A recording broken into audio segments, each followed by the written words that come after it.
e passar, né? O interesse maior que eu tenho é sobre o cérebro, né? Porque aí você pode colocar alguma coisa sobre o comportamento, sobre o funcionamento do organismo, a partir do entendimento do cérebro. Então eu faço uma comparação, assim, nesse texto especificamente, da questão do cérebro e o intestino, né? Eu coloco essa comparação para a gente ver até que ponto um realmente é mais Nosso importante que o segundo outro. cérebro, é isso? Porque é considerado o segundo cérebro.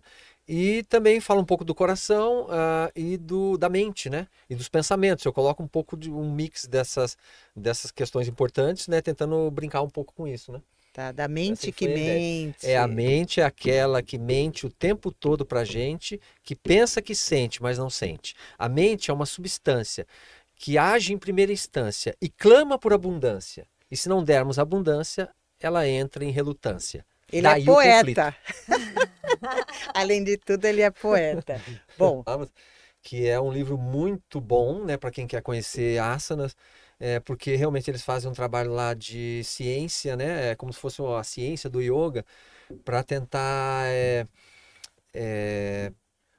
não digo, não vou dizer comprovar, talvez, mas compreender. compreender, né, o que acontece dentro do corpo quando você faz algumas posturas, basicamente com relação a tônus muscular, né, impulso elétrico, mudança de pressões internas, que isso é importante a gente saber, porque aí entra um pouco algumas contraindicações, né? Sabendo disso. Então, alguns asanas não são aplicados para pessoas, por exemplo, que têm pressão alta e tudo. Por exemplo, Shirshasana, Shirshasana, posturas invertida. invertidas, porque, claro, vai aumentar mais ainda a pressão. Então, um estudo desse instituto é legal porque eu acho que nos dá segurança para montar uma aula tendo essas diferenças, né? Passando algumas adaptações.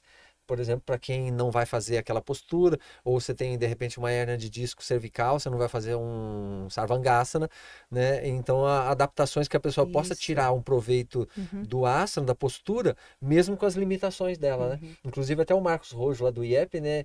Ele, a equipe lá, eles dão aula também para, por exemplo, pessoas com pouquíssima mobilidade, né? Então, mesmo assim, eles conseguem adaptar respirações ou movimentos curtos, né? Que dá para a pessoa sentir um pouquinho. Porque, como o André falou, né?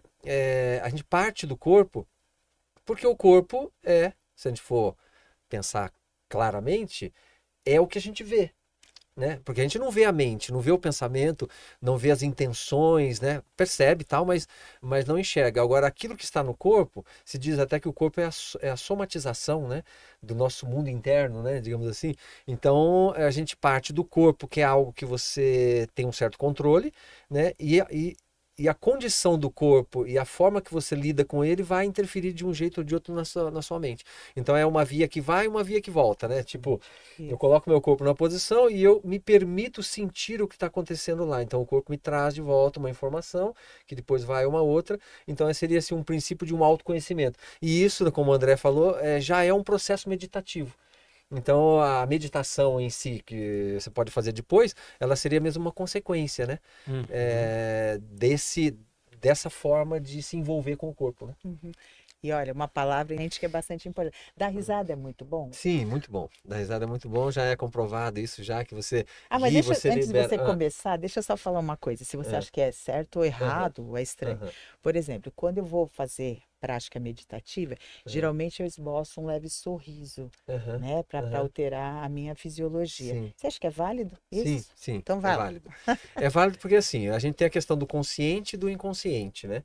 Então, por exemplo, o inconsciente é o nosso lado sombra, né? O lado profundo e até faz uma comparação com relação a um iceberg, né? Tipo, o que está lá em cima, fora da água, é o consciente, e o que está dentro da água, que é a maior parte, é inconsciente, né?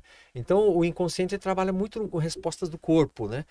As nossas intenções da mente. Então, por exemplo, se você é, coloca no seu corpo uma atitude de sorriso e de alegria, mesmo que você não esteja, você pode estar passando uma tristeza grande, mas você coloca ali um sorriso no rosto, Santocha. abre o peito e respira fundo, o seu inconsciente não vai entrar em conflito com você do tipo assim, olha, não faz isso não porque você está triste, não tem nada a ver com o que você está fazendo, né? Ele simplesmente vai acatar essa expressão como verdadeira. Então, se você faz isso sempre, o seu corpo vai acostumar com aquela endorfina, aquela sensação boa de estar feliz.